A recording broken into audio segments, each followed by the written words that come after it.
नमस्कार प्रेक्षकांनो. ठरलं तर मग या मालिकेच्या आजच्या भागामध्ये इथे आता अर्जुनने पुन्हा एकदा नागराज किल्लेदार याची केस रिओपन करण्याचा निर्णय घेतलेला असतो. तेव्हा जजसाहेब येतात आणि कोर्टाच्या कार्यवाहीला सुरुवात करायला सांगतात. तेव्हा अर्जुन म्हणत असतो की जजसाहेब, नागराज किल्लेदार यांच्या विरोधामध्ये कोर्टामध्ये ठोस पुरावे सादर झाले नाही, म्हणून त्यांना कोर्टाने 22 वर्षांपूर्वी केलेल्या गुन्ह्यामधून निर्दोष सिद्ध केलं होतं. पण ह्या वेळेला माझ्याकडे काही असे साक्षीदार आणि पुरावे आहेत ज्याच्यामुळे नागराज किल्लेदार याला त्याच्या गुन्ह्याची शिक्षा मिळू शकते. त्यामुळे मला 22 वर्षांपूर्वी केलेल्या गुन्ह्याची नागराज किल्लेदार यांची ही केस पुन्हा एकदा रिओपन करायची आहे. तेव्हा प्रेक्षकांनो, इथे ॲडव्होकेट भालेराव म्हणत असतात की जजसाहेब, ज्या केसमधून माझ्या आशिलाला नागराज किल्लेदार यांना निर्दोष सिद्ध केलेला आहे, ज्यांच्या विरोधामध्ये एकसुद्धा इथे सबळ पुरावा सादर झालेला नाही, मग अशा परिस्थितीमध्ये केस रिओपन करण्याला काय अर्थ आहे? तेव्हा मी कोर्टाला इथे विनंती करतो की माझ्या आशिलाची केस पुन्हा रिओपन केली जाऊ नये. आता या वेळेला असे काय साक्षीदार आणि पुरावे सादर होणार आहेत? तेव्हा अर्जुन म्हणत असतो की केस कितीही जुनी असली तरीसुद्धा नवीन साक्षीदार असूच शकतात आणि ते नागराज किल्लेदार यांच्या विरोधामध्ये इथे व्यवस्थित साक्ष देऊ शकतात. त्यामुळे ॲडव्होकेट भालेराव, तुम्ही थोडेसे पेशन्स ठेवा आणि जजसाहेब, तुम्हाला मी विनंती करतो की तुम्ही नागराज किल्लेदार यांची केस पुन्हा एकदा रिओपन करावी. कारण मला इथे कोर्टामध्ये सगळ्यात महत्त्वाचे साक्षीदार म्हणजे सुनीता काकडे यांना आता विटनेस बॉक्समध्ये उभं करायचं आहे. तेव्हा इथे जजसाहेबांनी अर्जुनला परवानगी दिलेली असते आणि सुनीता काकडे यांनासुद्धा विटनेस बॉक्समध्ये बोलवण्याची परमिशन दिलेली असते. तेव्हा इथे आता सुनीता काकडे हाजीर हो असं म्हणाल्यानंतर सुनीता काकडे विटनेस बॉक्समध्ये आलेली असते. तेव्हा अर्जुन म्हणत असतो की सुनीता काकडे, तुम्ही कोर्टाला सांगू शकता का, ज्या वेळेला तुम्ही प्रतिमा किल्लेदार यांची खोटी डेथ बॉडी म्हणून एका वेगळ्याच बाईची डेथ बॉडी दिली होती, त्यावेळेला नक्की काय घडलं होतं ते कोर्टाला सांगा. आणि त्याचबरोबर ती खोटी डेथ बॉडी तुम्ही कुणाला दिली होती ना, त्या व्यक्तीचं नाव सांगा.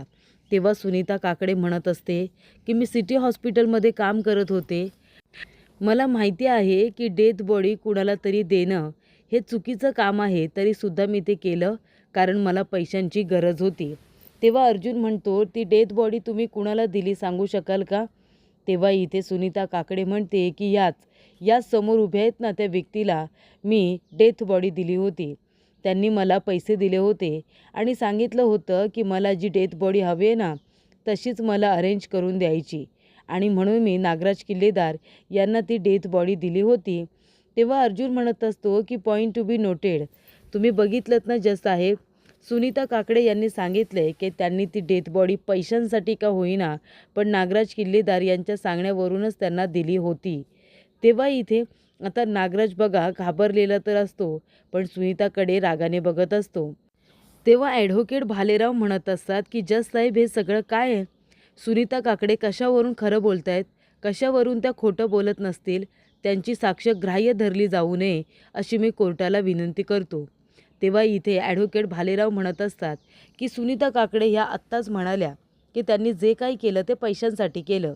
मग आतासुद्धा कशावरून त्या पैशांसाठी हे सगळं बोलत नाही आहेत? त्यामुळे त्यांच्या कुठल्याही साक्षेवरती विश्वास ठेवावा असं खरंच मला वाटत नाही आहे. कशावरून ते खरं बोलत आहेत? तेव्हा अर्जुन म्हणतो की ॲडव्होकेट भालेराव, थोडे पेशन्स ठेवा. मला माहिती आहे तुम्हाला पुरावे हवे आहेत, बरोबर ना? पुरावा आहे ना माझ्याकडे. तर ज्या रात्री इथे सुनीता काकडे आणि नागराज किल्लेदार यांनी प्रतिमा किल्लेदार यांची खोटी डेथ बॉडी म्हणून एका वेगळ्याच बाईची डेथ बॉडी घेऊन ते तिथून निघाले होते ना, तेव्हाचं CCTV फुटेज माझ्याकडे आहे आणि त्यामुळे आता ते पेनड्राईव्ह तिथे जजसाहेबांकडे दिलेलं असतं आणि सगळेजण स्क्रीनवरती बघत असतात.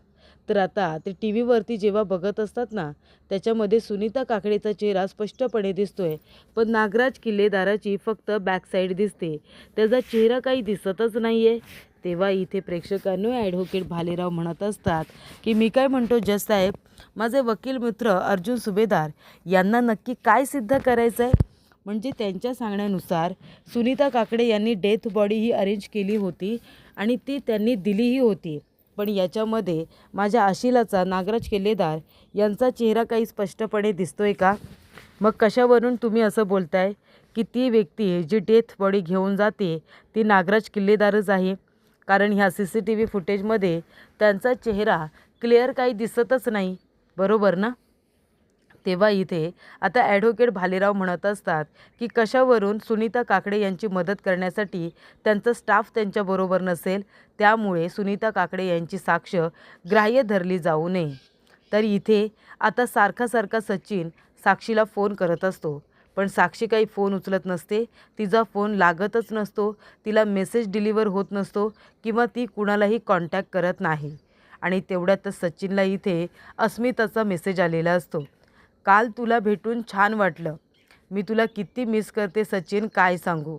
तुला कधी भेटायला येते असं झालंय मला. तेव्हा सचिन म्हणतो की चला, बायकोचा मेसेज आला. बायको शेवटीला बायकोच असते.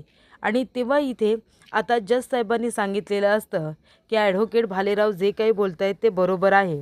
म्हणजे त्या CCTV फुटेजमध्ये नागराज किल्लेदार यांचा चेहरा स्पष्टपणे दिसत नाही आहे, त्यामुळे ही साक्ष ग्राह्य धरली जाणार नाही. तेव्हा इथे अर्जुन म्हणतो, बरं ठीक आहे जज साहेब, मला अजून इथे एका साक्षीदाराला बोलवण्याची परवानगी हवी. तर मला इथे रमेश मोरे यांना बोलवायचं आहे, ज्यांनी नागराज किल्लेदार यांना तो टेम्पो आता दिला होता. तेव्हा ॲडव्होकेट भालेराव म्हणतात की हे काय करताय तुम्ही अर्जुन सुभेदार? तुम्ही त्याच इथे साक्षीदारांना कशासाठी बोलवताय? त्यांची साक्ष आधी जर ग्राह्य धरलेली नाही आहे तर आता ते लोक काय बोलणार आहेत? तेव्हा अर्जुन म्हणतो की साक्षीदार जरी जुने असले ना तरी त्यांनी दिलेलं स्टेटमेंट किंवा त्याने दिलेली साक्ष ही कधीतरी नवीन असू शकते.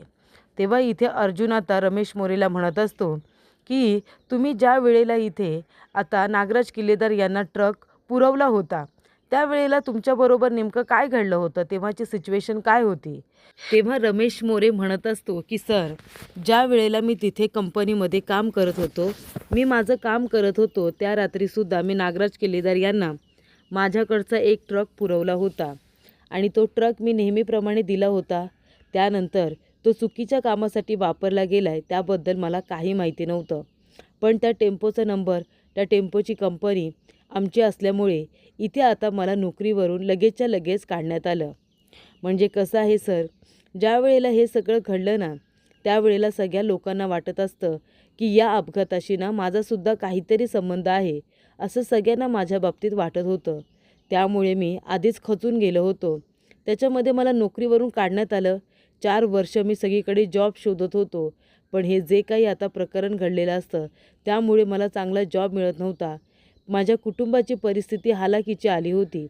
तेव्हा ॲडव्होकेट भालेराव म्हणतात की अर्जुन सुभेदार, अहो रमेश मोरे यांच्या पर्सनल आयुष्यामध्ये काय काय घडलं आहे हे जाणून घेण्याची आम्हाला अजिबात गरज वाटत नाही आहे.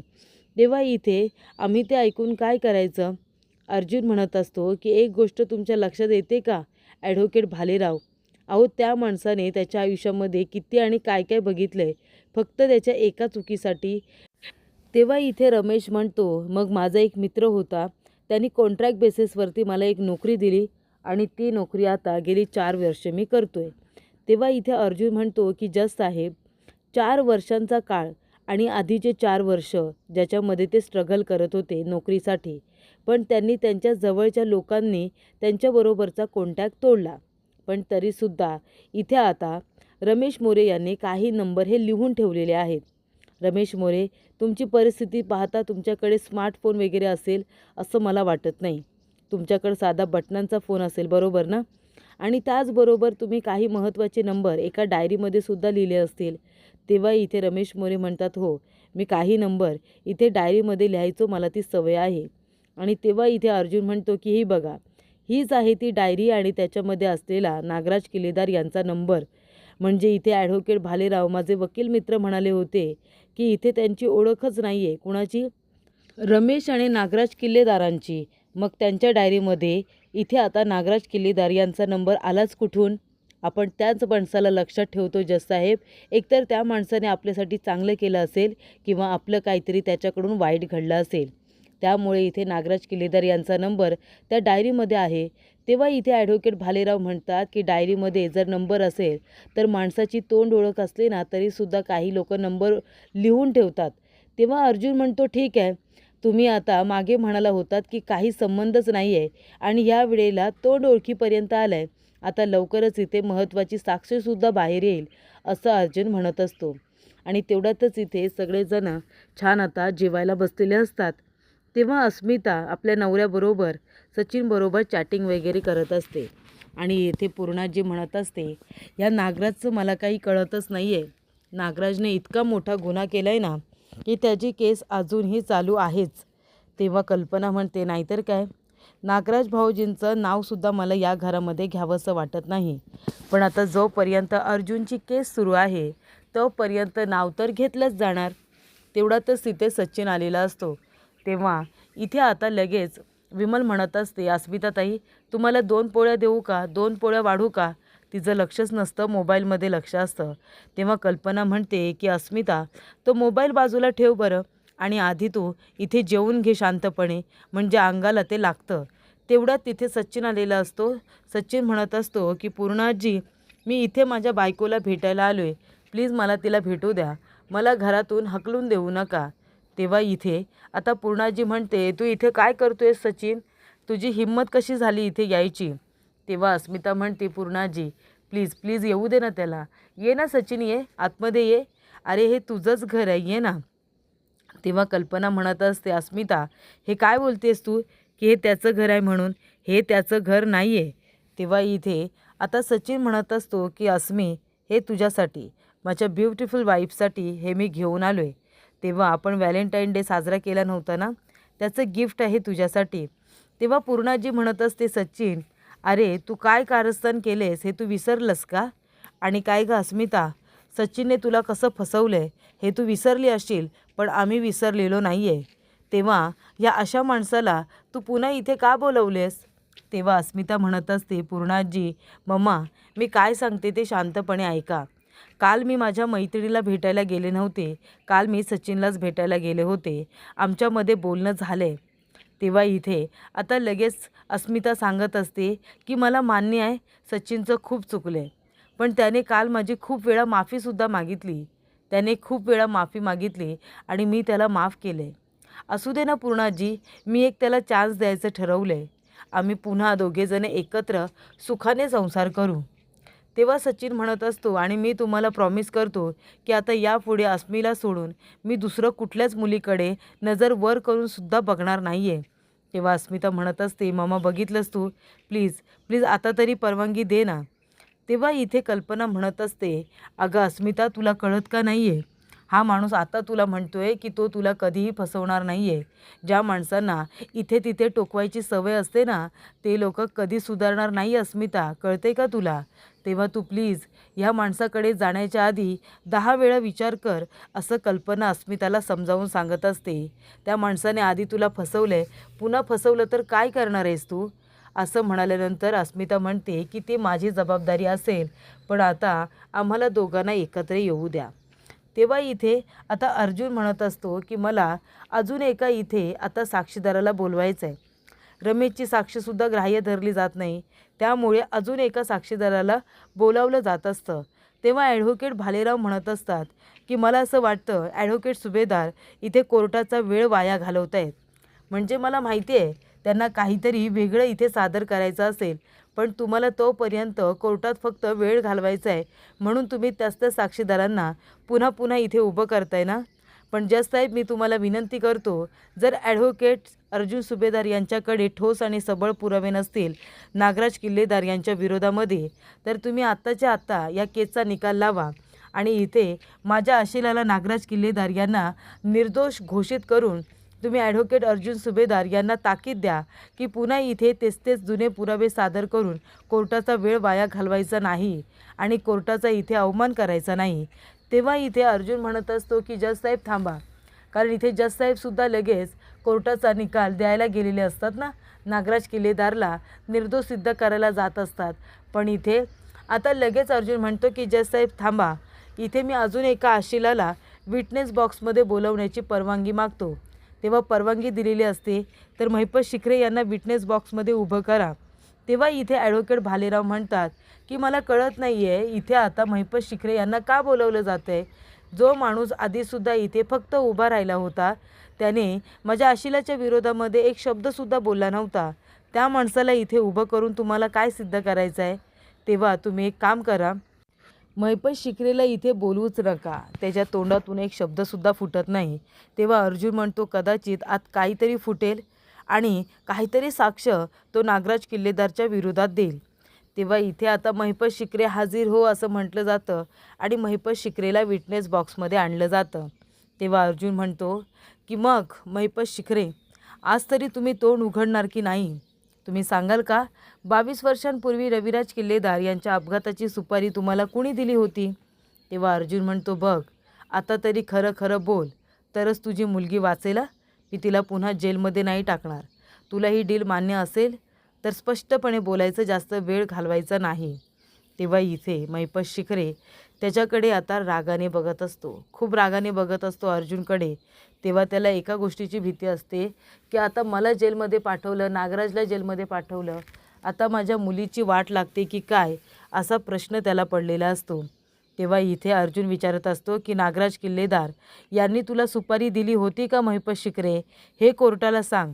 तेव्हा महिपत नागराजकडे रागाने बघत असतो. तर प्रेक्षकांनो पुढील भागामध्ये नागराज किल्लेदाराला शिक्षा झालेली असते. महिपतने त्याच्या विरोधात साक्ष दिलेली असते. तेव्हा इथे महिपत हा आता बोलतो आपल्या मुलीसाठी. तेव्हा नागराज म्हणत असतो अर्जुन खूप आनंद झाला आहे ना तुला, पण एक गोष्ट लक्षात ठेव अर्जुन, अरे तुमच्या घरामध्ये एक असं रहस्य लपून बसलं आहे ना, ते फक्त मलाच माहिती आहे. अरे ते रहस्य आहे ना तुमचं घर उद्ध्वस्त करून टाकेल.